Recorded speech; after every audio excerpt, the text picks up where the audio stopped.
নমস্কার বন্ধুরা, আমি সন্তু আর তোমরা দেখছো আমার ইউটিউব চ্যানেল গুল্ম। আজকের ভিডিওতে যে বেল গাছটা তোমাদের সামনে তুলে ধরছি সেই বেল গাছটা নিয়ে আগে অনেক ভিডিও শর্টস এনেছি, যেখানে আমি দেখিয়েছি আমার এই বেল গাছটার কী কন্ডিশন ছিল, কত ফুল ছিল এবং কত কুড়ি হয়েছিল। তো বর্তমানে দেখো সব কুড়ি থেকে ফুল ফুটে গেছে এবং সেগুলো পেরে নেওয়া হয়েছে এবং গাছকে হালকা করে ছেটেও দিয়েছি। এমনিতে তো গরম শুরুর সময় আমরা বেল, জুই, গন্ধরাজ এই সব গাছগুলোর হার্ড প্রুনিং করবই, যাতে নতুন করে শাখা প্রশাখা বেরোয়। তবে যখন শাখা প্রশাখা বেরোচ্ছে, নতুন করে ডাল বেরোচ্ছে, ডাল বেরোনোর পরে তাতে ফুল হচ্ছে, কুড়ি পেরে নিচ্ছ বা কুড়ি ঝরে যাচ্ছে, এই যে একটা ফ্লাওয়ারিং সাইকেল হচ্ছে, এই ফ্লাওয়ারিং সাইকেলের পরেও কিন্তু এই গাছগুলোকে ক্রমাগত ছাড়তে থাকতে হবে। এবং এতে কি হবে, নতুন করে ডাল বেরোবে, নতুন করে কুড়ি আসবে তার শীর্ষভাগে এবং অনেক গাছ আবার নতুন করে অনেক ফুলে কিন্তু ভরে উঠবে।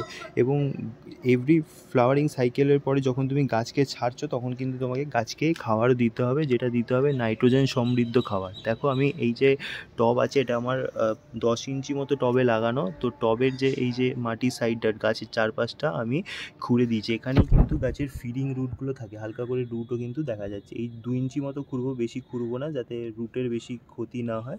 এবং এই খুঁড়ে নেওয়ার পরে এখানে আমরা যেটা দেবো, একটা মিশ্র সার কিন্তু আমরা গাছকে দেবো। এই যে আমি একটা মিশ্র সার বানাচ্ছি। আমি এই যে টবটা দেখছো, এই টবের এক টব আমি এখানে ভার্মি কম্পোস্ট নিয়েছি এবং এই চামচের হিসাবে আমি 1 চামচ মতো নিয়েছি হচ্ছে হাড় গুঁড়ো, আমি 1 চামচ মতো নিয়েছি হচ্ছে সর্ষে খোল, আমি সামান্য 1 চামচ বা ওর মতো একটু কম মতো নিয়েছি আমি শিংকুচি, আমি 1 চামচ মতো নিম খোল নিয়েছি। আর এটা যেটা আছে, এটা আছে অর্গানিক পটাশ আছে, ঠিক আছে, ইফকোর অর্গানিক পটাশের দানা দিয়েছি। তোমাদের কাছে এটা না থাকলে তোমরা কলার খোসার ডাস্ট ইউজ করতে পারো। যদি কলার খোসার ডাস্ট ইউজ করো, সেটা 1.5 থেকে 2 চামচ তোমরা ব্যবহার করবে। পটাশ আমি এই কারণে দিচ্ছি, এটা স্লো রিলিজ হবে এবং ভবিষ্যতে কিছুদিন বাদে যখন এটা আস্তে আস্তে রিলিজ হয়ে মাটিতে মিশবে, তখন গাছকে কুড়িয়ে আনতে সাহায্য করবে। তবে এই মুহূর্তে গাছকে ছাঁটার পর যেটা সব থেকে বেশি প্রয়োজন, সেটা হচ্ছে নাইট্রোজেন সমৃদ্ধ খাবার, যাতে নতুন করে ডাল আসে। এবং এই যে ভার্মি কম্পোস্ট, বা তোমরা এই জায়গায় গোবর সারও মেশাতে পারো, 1 বছরের পুরনো ভার্মি কম্পোস্ট, বা এই যে যেটা দেখছো এখানে হচ্ছে সর্ষে খোল বা নিম খোল বা শিংকুচি, এগুলো সবই গাছকে নাইট্রোজেন দেবে। এবং যেহেতু আমরা সাইডটা খুঁড়ছি, হালকা মূলের ক্ষয় হচ্ছে এবং আমরা চাইবো মূল আরও বেরোক, নতুন করে ফিডিং রুট আসুক, যাতে গাছ খাবার ভালো করে নিতে পারে। এছাড়া ফসফরাসের কাজ হচ্ছে রুটের বৃদ্ধি ছাড়া আরেকটাও কাজ আছে, ফুল ফল আনতেও কিন্তু ফসফরাস সাহায্য করে। পটাশ যেমন সাহায্য করে ফুল ফলের বিকাশে, তেমন ফসফরাসেরও কিন্তু প্রয়োজন হয়। এই যে বোন ডাস্ট আমি ইউজ করেছি, 1 থেকে 1.5 চামচ মতো এখানে দেওয়া আছে, সেটা কিন্তু গাছকে পরবর্তীতে ফসফরাস জোগাড় দেবে। এবার এইগুলো আমরা সব ভালো করে কিন্তু মিশিয়ে নেবো, একটা চামচ দিয়ে বা কিছু দিয়ে এটা ভালো করে মিশিয়ে নেবো। এটাকে ভালো করে মিশিয়ে নিয়ে আমরা এই চামচের যে আছে, এই চামচের 2 থেকে 3 চামচ, এইরকম বড় টবের জন্য 3 চামচ, 3 থেকে 4 চামচ, এবং ছোট টব যেগুলো হয় সাধারণত 7 ইঞ্চি 8 ইঞ্চি, সেই সব টবের জন্য এরকম চামচের আমরা 2 থেকে 2.5 চামচ দিতে পারি। তবে এটা যেহেতু বড় টব, আমরা কিন্তু এখানে 3 থেকে 4 চামচ দেবো। আমি 4 চামচ এখানে কিন্তু দিয়ে দেবো। এবং ওই যে খুঁড়েছি, চারপাশটা দেখালাম তোমাদেরকে খুঁড়েছি, সেখানে আমরা চারপাশ দিয়ে কিন্তু ঘুরিয়ে ফিরিয়ে আমরা দেবো। এটা ভালো করে মিশিয়ে নেব, ভালো করে এটাকে মিশিয়ে নেব এবং তারপরে কিন্তু আমরা এটা দেব। এইভাবে যদি তোমরা এভরি ফ্লাওয়ারিং সাইকেলের পরে কিন্তু যদি এইরকম মিশ্র সার দাও গাছকে, আমি বলতে পারি, নিশ্চিত তোমাদেরকে গ্যারেন্টি দিতে পারি, তোমাদের গাছে কিন্তু অনেক নতুন ডালপালা বেরোবে এবং তোমাদের গাছ কিন্তু ফুল ফলে একদম ভরে উঠবে। হালকা হালকা আমার এই ভার্মি কম্পোস্ট যেটা আছে একটু চাক হয়ে গেছে। যত এটা ফাইন হবে, তত ভালো হবে আর কি। যত ভালো কোয়ালিটির ভার্মি কম্পোস্ট ইউজ করতে পারবে না, তত ভালো। আমাদের এই শহরাঞ্চলে খুব একটা ভালো ভার্মি কম্পোস্ট পাওয়া যায় না।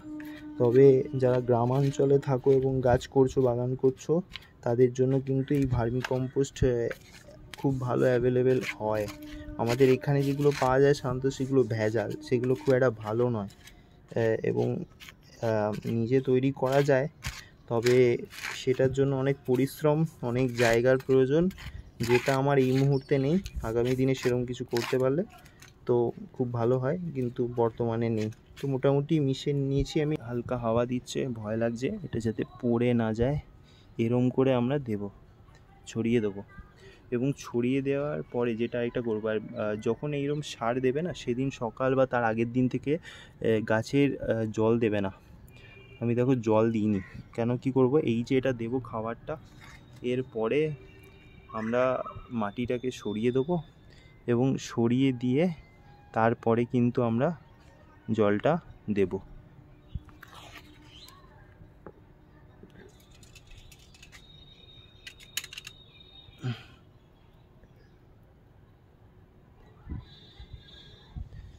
ঠিক আছে, মোটামুটি আমি আর 1 চামচ দেবো এখানে,